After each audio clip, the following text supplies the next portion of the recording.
மரக்காணம் அருகே கழுப்புத்துப்பட்டு பகுதியில் பட்டாசு ஆலையில் ஏற்பட்ட திடீர் தீ விபத்தில் 3 பேருக்கு படுகாயம் ஏற்பட்டு மருத்துவமனையில் சிகிச்சை பெற்று வருகின்றனர். மேலும் 50க்கும் மேற்பட்ட மரங்கள் எரிந்து நாசமாகின. விழுப்புரம் மாவட்டம் மரக்காணம் அடுத்த கழுப்புத்துப்பட்டு கிராமத்தில் மஞ்சனீஸ்வரர் கோவில் அருகே ராஜேந்திரன் என்பவர் பட்டாசு ஆலை நடத்தி வருகிறார். இங்கே கழுப்புத்துப்பட்டு குழவாதி உள்ளிட்ட பகுதிகளில் இருந்து பெண்கள் வேலை செய்து வருகின்றனர். இன்று காலை வழக்கம் போல பெண்கள் வேலைக்கு வந்துள்ளனர். இதனையடுத்து கோவில் திருவிழாவிற்காக தயாரித்த பட்டாசுகளை அங்குள்ள காலி இடத்தில் காய வைத்துள்ளனர். இந்நிலையில் திடீரென தீ விபத்து ஏற்பட்டு பட்டாசுகள் தீப்பிடித்து எரிந்து வெடிக்க தொடங்கின. இதனை கண்டு அங்கிருந்த ஊழியர்கள் அலறி அடித்துக் கொண்டு ஓடினர். சத்தம் கேட்ட கிராமத்து மக்கள் இது குறித்து தீயணைப்பு நிலையத்திற்கு தகவல் தெரிவித்தனர். தீயணைப்பு வீரர்கள் விரைந்து வந்து தீயை புராடி அணைத்தனர். இதில் அப்பகுதியில் இருந்த 50க்கும் மேற்பட்ட தென்னை மரங்கள், மாமரங்கள், தைல மரங்கள் எரிந்து நாசமாயினர். பல ஆயிரம் மதிப்பிலான பட்டாசுகள் வெடித்தது. இந்த விபத்தில் உரிமையாளர் ராஜேந்திரன், ஊழியர்கள் கௌரி, ஆண்டாள் ஆகியோர் பலத்த காயமடைந்தனர். இதில் ராஜேந்திரனின் ஜிப்மர் மருத்துவமனையிலும் மற்ற 2 பேர் பிம்ஸ் மருத்துவமனையிலும் சிகிச்சைக்காக அனுமதிக்கப்பட்டுள்ளனர். அவர்களுக்கு அங்கு தீவிர சிகிச்சை அளிக்கப்பட்டு வருகிறது. இதுகுறித்து போலீசார் வழக்கு பதிவு செய்து விசாரணை நடத்தி வருகின்றனர். +2 பொதுத் தேர்வில் 597 மதிப்பெண்கள் பெற்று புதுவை மாநில அளவில் சிறப்பிடம் பெற்ற மாணவி ஸ்ரேயாவுக்கு பொன்னாடை போற்றி முதல்வர் ரங்கசாமி வாழ்த்து தெரிவித்தார். புதுச்சேரியில் 12ஆம் வகுப்பு பொதுத் தேர்வு முடிவுகள் இன்று வெளியானது. இதில் க்ளூனி பள்ளியைச் சேர்ந்த மாணவி ஸ்ரேயா 597 மதிப்பெண்கள் பெற்று மாநில அளவில் முதலிடம் பிடித்து சாதனை படைத்துள்ளார். மேலும் பள்ளி நிர்வாகத்தின் சார்பில் மாணவிக்கு சால்வி அணிவித்து வாழ்த்து தெரிவிக்கப்பட்டது. இந்த நிலையில் சட்டப்பேரவைக்கு வந்த மாணவி ஸ்ரேயாவுக்கு முதல்வர் ரங்கசாமி பொன்னாடை போற்றி வாழ்த்துக்களை தெரிவித்தார். அப்பொழுது மாணவியின் பெற்றோர்கள் உடனிருந்தனர். திருவரங்கம் ஸ்ரீ ரங்கநாத சுவாமி கோயில் மற்றும் திருவானை கோயில், ஜம்புகேஸ்வரர், அகிலாண்டேஸ்வரி கோயில்களில் புதுச்சேரி துணை ஆளுநர் CP ராதாகிருஷ்ணன் வழிபாட்டில் ஈடுபட்டார். புதுச்சேரி துணைநிலை ஆளுநர் CP ராதாகிருஷ்ணன் அரசு முறை பயணமாக திருவாரூர் செல்லும் வழியில் இன்று காலை திருவரங்கம் ஸ்ரீ ரங்கநாத சுவாமி கோயிலில் மற்றும் திருவானை கோயில், ஜம்புகேஸ்வரர், அகிலாண்டேஸ்வரி கோயில்களில் வழிபாடு செய்தார். இந்த கோயில்களில் துணைநிலை ஆளுநருக்கு பூர்ண கும்ப மரியாதை அளிக்கப்பட்டது. முன்னதாக திருச்சி அரசினர் விடுதியில் துணைநிலை ஆளுநர் CP ராதாகிருஷ்ணனுக்கு காவலர் அணிவகுப்பு மரியாதை வழங்கப்பட்டது. அப்பொழுது திருச்சி மாவட்ட ஆட்சியர் பிரதீப் குமார் துணைநிலை ஆளுநருக்கு பூங்கொத்து வழங்கி வரவேற்றார். மேலும் இன்று மாலை திருவாரூரில் நடைபெறவுள்ள கர்நாடக சங்கீதா மும்மூர்த்திகள் இசை திருவிழா 2024 துணைநிலை ஆளுநர் பங்கேற்கிறார்.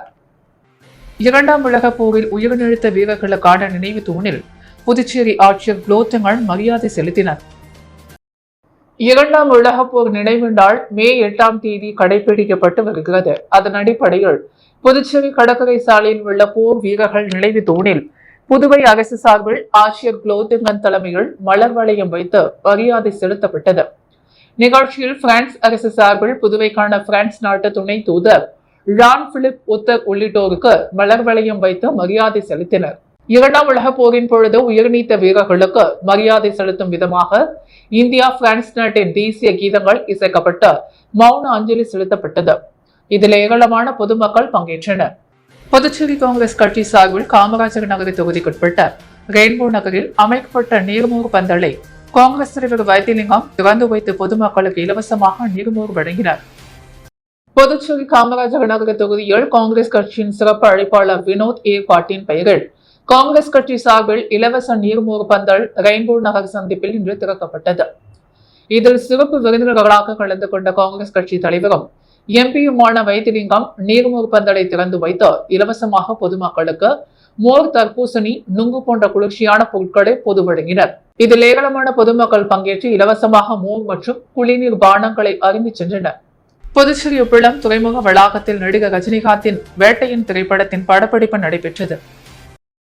இயக்குனர் ஞானவேல் இயக்கும் இந்த திரைப்பட பிடிப்பு கடந்த சில நாட்களாக புதுச்சேரியில் நடைபெற்று வருகிறது. புதுச்சேரி பழைய துறைமுக வளாகம் உள்ளிட்ட இடங்களில் படப்பிடிப்பு நடைபெற்ற நிலையில் தற்பொழுது உப்பிளம் துறைமுக வளாகத்தில் ஹெலிகாப்டரில் ரஜினி வந்து இறங்கி நடப்பது போலவும் சரக்கு பெட்டகங்களுக்கு மத்தியில் சண்டையிடுவது போலவும் படப்பிடிப்பு நடைபெற்று வருகிறது. புதுச்சேரி உப்பிளம் பகுதியில் புதன்கிழமை கருமேகம் திரண்டு பலத்த காற்று வீசியதால் படப்பிடிப்பு தாமதமாக தொடங்கியது. அதில் நடிகர் ரஜினிகாந்த் பங்கேற்று நடித்தார். துறைமுக வளாக கதவுகள் பூட்டப்பட்டிருந்தன. உள்ளே யாரும் அனுமதிக்கப்படவில்லை. இதனால் துறைமுக ஊழியர்களும் அவதிப்பட்டதாக தெரிவித்தனர். புதுச்சேரியில் நடந்து முடிந்த 3 கட்ட தேர்தல்களில் காங்கிரஸ் கூட்டணிக்கு அதிக இடங்கள் கிடைக்கும் என்று 7 கட்ட தேர்தல் முடியும் நிலையில் இந்தியா கூட்டணி ஆட்சி அமைக்கும் ராகுல் காந்தி பிரதமராக வேண்டும் என்பது தனது விருப்பமாக எனவும் முன்னாள் முதலமைச்சர் நாராயணசாமி தெரிவித்துள்ளார். புதுச்சேரி முன்னாள் முதலமைச்சர் நாராயணசாமி செய்தியாளர்களை சந்தித்தார். அப்பொழுது அவர் தேர்தல் பிரச்சாரத்தில் பிரதமர் மோடி தரம் தாழ்ந்து பேசி வருகிறார். ராகுல் காந்தியும் காங்கிரஸையும் கடுமையான வார்த்தைகளால் விமர்சிக்கிறார். பிரதமர் என்ற நிலையிலிருந்து தடுமாறியுள்ளார். தேசிய ஜனநாயக கூட்டணி அரசின் சாதனைகளை பற்றி பேசாமல் புலம்பி வருகிறார். தினமும் தான் நிலையிலிருந்து மாறி மாறி பேசி தடம் புரண்டு வருகிறார். நடந்து முடிந்த 3 கட்ட தேர்தல்களும் காங்கிரஸ் கூட்டணிக்கு அதிக இடங்கள் கிடைக்கும். 7 கட்ட தேர்தல் முடியும் நிலையில் இந்தியா கூட்டணி ஆட்சி அமைக்கும் யார் பிரதமர் என்பதை இந்தியா கூட்டணி கட்சி தலைவர்கள் ஒருங்கிணைந்து முடிவு செய்வார்கள். ராகுல் காந்தி பிரதமராக வேண்டும் என்பதே எனது விருப்பம். புதுச்சேரி பாராளுமன்ற தொகுதியில் காங்கிரஸ் அமோக வெற்றி பெறும். லட்சக்கணக்கான வாக்கு வித்தியாசத்தில் காங்கிரஸ் வேட்பாளர் வைத்திலிங்கம் வெற்றி பெறுவார். மோடி மீதான எதிர்ப்பு அலை, பாஜக வேட்பாளரின் செயல்பாடு ஆகியவற்றின் மீதான அதிருப்தியால் காங்கிரஸ் வெற்றி உறுதியாகியுள்ளது. புதுச்சேரியில் முதலமைச்சர் ரங்கசாமி தலைமையிலான ஆட்சி 3 ஆண்டு முடிந்த 4 ஆண்டை தொடங்கியுள்ளது. இந்த ஆட்சிக்கு 0 மதிப்பெண் தான் அளிக்க முடியும். எந்த வளர்ச்சி திட்டமும் இல்லை. தேர்தலில் கூட முதலமைச்சர் ரங்கசாமி ஆட்சியின் சாதனைகளை பற்றி பேசவில்லை. மாநில அரசு அளித்த வாக்குறுதிகளான மாநில அந்தஸ்து, நிதி கமிஷனரில் சேர்ப்பது, கடன் தள்ளுபடி ஆகியவை நிறைவேற்றப்படவில்லை. தேசிய ஜனநாயக கூட்டணியின் 3 ஆண்டு ஆட்சி மக்களை வஞ்சியுள்ளது. காங்கிரஸ் அரசு கொண்டு வந்த திட்டங்களை தேசிய ஜனநாயக கூட்டணி அரசு முடக்கி வைத்துள்ளது. ஆரம்ப கல்வி முதல் ஆராய்ச்சி கல்வி வரை தாழ்த்தப்பட்டோருக்கு இலவச கல்வி வழங்கும் திட்டத்தை அமல்படுத்தினோம். இந்த திட்டத்திற்கு ரூபாய் 23 கோடி நிதி ஒதுக்கப்படும். மாணவர்களுக்கு வழங்கப்படவில்லை. இந்த நிதி கருவூலத்தில் உள்ளது. இதை திட்டமிட்டு மாணவர்களுக்கு கிடைக்க விடாமல் செய்வதாக தகவல்கள் கிடைத்துள்ளது. பிற்படுத்தப்பட்ட வகுப்பு மாணவர்களுக்கும் இலவச கல்வி வழங்க காங்கிரஸ் அமைச்சரவையில் முடிவெடுத்தோம். இந்த திட்டத்தையும் அரசு கிடப்பில் போட்டுள்ளது. நீட் தேர்வுக்கு தொடர்ந்து எதிர்ப்பு தெரிவித்து வருகிறோம். தற்பொழுது நீட் தேர்வு மூலம்தான் நர்சிங் மாணவர்களும் தேர்வு செய்யப்பட்டு உள்ளதாக அறிவிக்கப்பட்டுள்ளது. ஏழை எளிய மாணவர்களுக்கு பாதிப்பை ஏற்படுத்தும். இதை புதுவையில் உள்ள அரசியல் கட்சிகள் இணைந்து எதிர்க்க வேண்டும் என கேட்டுக்கொண்டார். புதுச்சேரி அரசு தாகூர் கலைக்கல்லூரியில் கல்வி சார்ந்த செயல்பாடுகளை ஆய்வு செய்த தேசிய தர நிர்ணயம் மற்றும் அங்கீகார குழுவினர் கற்றல் எழுதல் திறன் வளர்ப்பு குறித்து மாணவர்களுடன் கலந்துரையாடினர். புதுச்சேரி தாகூர் அரசு கலை அறிவியல் கல்லூரியில் தேசிய தர நிர்ணயம் மற்றும் அங்கீகாரம் குழுவினர் ஆய்வு 2 நாட்கள் ஆய்வு இன்று தொடங்கியது. முதல் நாளான இன்று வருகை புரிந்த தேசிய தர நிர்ணயம் மற்றும் அங்கீகார குழுவில் இடம்பெற்றுள்ள குஜராத் பல்கலைக்கழகத்தின் துணைவேந்தர் டாக்டர் விஜயகுமார் ஸ்ரீவஸ்தவா தலைமையில் டெல்லி பல்கலைக்கழக வணிகவியல் துறையின் பேராசிரியர் டாக்டர் விஜயகுமார் ஸ்ரோத்ரியா, பஞ்சாப் ஜலதர் ஹன்சுராஜ் மகிழா மகா வித்யாலயாவின் முதல்வர் டாக்டர் அஜய் சரீன், பெங்களூரு தேசிய சட்டப்பள்ளியின் துணை ஆலோசகர் டாக்டர் AS பிரசாந்த் ஆகியோர் கல்லூரியின் முதல்வர் சசிகாந்த தாஸ் வரவேற்றார். தொடர்ந்து கல்லூரியில் கரோனா நோயினால் உயிரிழந்தவர்களின் நினைவாக அமைக்கப்பட்டுள்ள கரோனா நினைவு தோட்டத்திற்கு சென்று மலர் அஞ்சலி செலுத்தினர். பின்னர் கல்லூரியின் நுழைவு வாயிலில் உள்ள தாகூர் சிலைக்கு மலர் அஞ்சலி செலுத்தினர். இதனை அடுத்து கல்லூரியின் முதல்வர் கல்லூரி குறித்த சிறப்புகளை காணொலி காட்சியின் மூலமாக கல்லூரியின் சாதனைகள், கல்வி சார்ந்த செயல்பாடுகள், மாணவர்களின் குறிப்பிடத்தகுந்த வளர்ச்சி இவற்றை விளக்கினர். மேலும் 5 ஆண்டு கல்வி வளர்ச்சி, மாணவர்களின் ஈடுபாடு, ஆசிரியர்களின் திறன் மேம்பாடு, அலுவலக நடைமுறையில் மேற்கொள்ளப்பட்ட சீர்திருத்தங்கள் பிற தகவல்களை உள்தர மேம்பாட்டு குழுவினர் ஒருங்கிணைப்பாளர் முனைவர் வேலுராஜ் விளக்கினார். பிறகு கல்லூரியில் உள்ள 16 துறைகளுக்கும் சென்று ஆய்வு மேற்கொண்ட தேசிய தர நிர்ணயம் மற்றும் அங்கீகார குழுவினர் கற்றல் மற்றும் எழுதுதல் திறன் வளர்ப்பு மையம், பல்திறன் வளர்ப்பு மையம், சிவப்பு நாடக சங்கம், நாட்டு நடுப்பணி திட்டம், தேசிய மாணவர் ஆகியவைகள் குறித்து மாணவர்களுடன் கலந்துரையாடினர். அதனைத் தொடர்ந்து மாணவ மாணவிகளின் கலை நிகழ்ச்சிகள் நடைபெற்றது. இதில் பெற்றோர்கள், மாணவர்கள், பேராசிரியர்கள் என அனைவரும் திரளாக கலந்து கொண்டனர். புதுச்சேரி லாஸ்பேட்டையில் பெய்த சாரல் மழையால் கல்லூரி சாலையில் வழுவழுப்பு தன்மையும் ஏற்படுத்திய தூங்குமூஞ்சி மரங்கள், பூக்கள், காய்களை தண்ணீரை பீச்சி அடித்து தீயணைப்பு வீரர்கள் அகற்றினர். புதுச்சேரி ஊடக பகுதியில் திடீரென கருமேகம் திரண்டு சூறைக்காற்று இடியுடன் கூடிய பலத்த மழை பெய்தது. இதனால் குளிர்ச்சியான சூழல் நிலவியது. புதுச்சேரி பிராந்தியத்தில் வழக்கத்திற்கு மாறாக கடந்த பிப்ரவரி மாதம் முதலே வெயிலின் தாக்கம் அதிகமாக காணப்பட்டது. அக்னி நட்சத்திரம் தொடங்குவதற்கு முன்பே புதுச்சேரியில் வெப்ப தாக்கம் 100 டிகிரி செல்சியஸ் அளவை எட்டியிருந்தது. இந்த நிலையில் ஊரக பகுதிகளில் கருமேகங்கள் திரண்டு சூறைக்காற்று, இடி மின்னலுடன் கூடிய மழை பெய்தது. காற்றால் மரங்களின் கிளைகள் முறிந்து விழுந்தன. சாலையில் புழுதி படலம் காணப்பட்டதால் வாகன ஓட்டிகள் சிரமப்பட்டனர். தமிழக பகுதியான கடலூரை ஒட்டியுள்ள புதுச்சேரி பிராந்திய கிராமங்களான பாகூர், குருவிநத்தம், குருமாம்பாக்கம், முள்ளோடை மற்றும் வெளியூர், மதகடிப்பட்டு, வானம், குருமாம்பாக்கம், பதனிப்பட்டு உள்ளிட்ட பகுதிகளில் பலத்த மழை பெய்தது.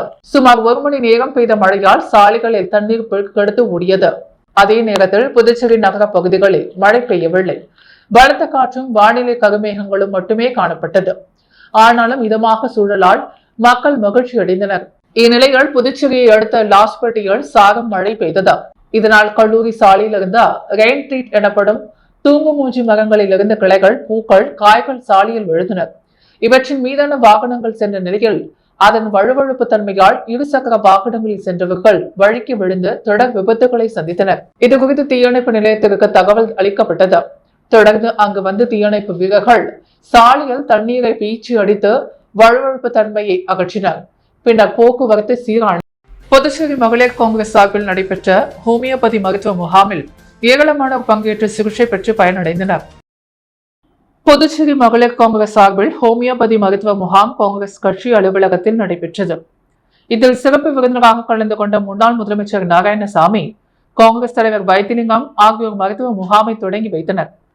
புதுச்சேரி மகளிர் காங்கிரஸ் தலைவி பஞ்சகாந்தி, துணைத் தலைவி ஜெயலட்சுமி ஆகியோர் தலைமையில் நடைபெற்ற ஹோமியோபதி மருத்துவ முகாமில் 100க்கும் மேற்பட்ட காங்கிரஸ் நிர்வாகிகள் கலந்து கொண்டு மருத்துவம் பார்த்து பயனடைந்தனர். இதுபோன்று பொதுமக்களுக்கு கலந்து கொண்டு மருத்துவம் பார்த்து சென்றனர். இதில் மகளிர் காங்கிரஸ் நிர்வாகிகள் திரளாக கலந்து கொண்டனர்.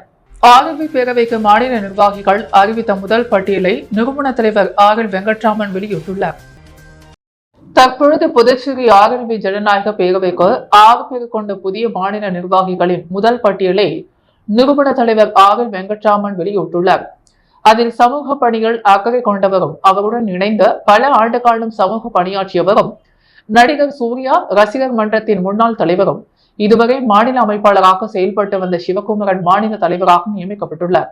மேலும் பொது வாழ்க்கை மற்றும் அரசியலில் அவருடன் 40 ஆண்டு காலம் பயணம் செய்தவரும் சமூக பணியில் ஈடுபாடு கொண்டவருமாகிய ராதாகிருஷ்ணனை துணைத் தலைவராகவும் மாநில பொதுச் செயலாளராக கடந்த 10 ஆண்டுகளாக பிளாஸ்டிக் பையை ஒழிக்க போராடி வரும் சமூக ஆர்வலர் கணேசனை பொதுச் செயலாளராகவும் மாநில பொதுச் செயலாளர் சிறு வயதில் இருந்தே மக்கள் நலனில் அக்கறை கொண்ட ஏழை எளிய மக்களுக்கு தொடர் நிலையாக உதவி செய்து வரும் சமூக ஆர்வலர் மாஸ்கோவையும் பொதுச் செயலாளராகவும் மாநில பொருளாளராக ஆர்எல்வி பேரவையின் 24 தொகுதிகளுக்கும் குரூப் அட்மிட் ஆகவும் பொது சேவையில் ஈடுபாடு கொண்டவருமான லாஸ்பேட்டை தொகுதியைச் சேர்ந்த கோமதி என்பவரை பொருளாளராகவும் அரியாங்குப்பம் தொகுதியை சார்ந்தவரும் கரோனா சமயத்தில் மக்களோடு மக்களாக இருந்து தடுப்பு நடவடிக்கையிலும் பாதிக்கப்பட்ட மக்களுக்கு பல உதவிகளையும் செய்து தந்தவருமான ராஜகுருவை செயலாளராகவும் நியமித்தார். மாநில நிர்வாகிகளின் முதல் பட்டியலை ஆர்எல்வி ஜனநாயக பேரவையின் நிறுவன தலைவர் ஆர்.எல். வெங்கட்ராமன் வெளியிட்டுள்ளார். புதுச்சேரியில் ஏழை எளிய மாணவ மாணவிகளுக்கு தேவையான கல்வி சார்ந்த உபகரணங்களை வழக்கறிஞர் ஐயப்பன் வழங்கி வாழ்த்துக்களை தெரிவித்தார். புதுச்சேரியில் ஏழை எளிய மாணவ மாணவிகளுக்கு தேவையான கல்வி சார்ந்த உபகரணங்களை வழங்கறிஞர் ஐயப்பன் அவருடைய அலுவலகத்தில் வந்து பெயர்களை பதிவு செய்த மாணவர்களுக்கு அவர்களுடைய பெற்றோர்களுக்கும் தொடர்ந்து வழங்கி வருகிறார். அதற்கான துண்டு புத்தகங்களையும் வழங்கி வருகிறார். அதனை பார்த்த புதுச்சேரியில் பல்வேறு இடங்களில் இருந்து பதிவு செய்த மாணவர்கள் கல்வி சார்ந்த உபகரணங்களை பெற்று வருகின்றனர். இந்நிலையில் முருங்கம்பாக்கத்தில் உள்ள அவரது அலுவலகத்தில் நடைபெற்ற விழாவில் பதிவு செய்த 10க்கும் மேற்பட்ட மாணவர்கள் மற்றும் மாணவர்களுடைய பெற்றோர்களுக்கும் தேவையான நோட்டு புத்தகம், புத்தகப்பை, பேனா, வாட்டர் பாட்டில் உள்ளிட்ட கல்வி சார்ந்த உபகரணங்களை வழக்கறிஞர் ஐயப்பன் வழங்கி வாழ்த்துக்களை தெரிவித்தார். மேலும் அவர் கூறும்பொழுது அரசு பள்ளி மாணவர்கள் மற்றும் கல்வி சார்ந்த உபகரணங்களை வாங்க இயலாமல் ஏழ்மை நிலையில் உள்ள மாணவர்களுக்கு மட்டுமே முதலில் கல்வி சார்ந்த உபகரணங்கள் வழங்கப்படும் என்று அவர் தெரிவித்தார். புதுவையின் அன்றாட நிகழ்வுகளை காண பாண்டி ஹெட்லைன்ஸ் யூடியூப் சேனலை சப்ஸ்கிரைப் பண்ணுங்க. தொடர்ந்து எங்களுடன் இணைந்திருக்க பக்கத்தில் உள்ள பெல் பட்டனை பிரஸ் பண்ணுங்க, லைக் பண்ணுங்க, ஷேர் பண்ணுங்க. என்றும் உங்களுடன் பாண்டி ஹெட்லைன்ஸ்.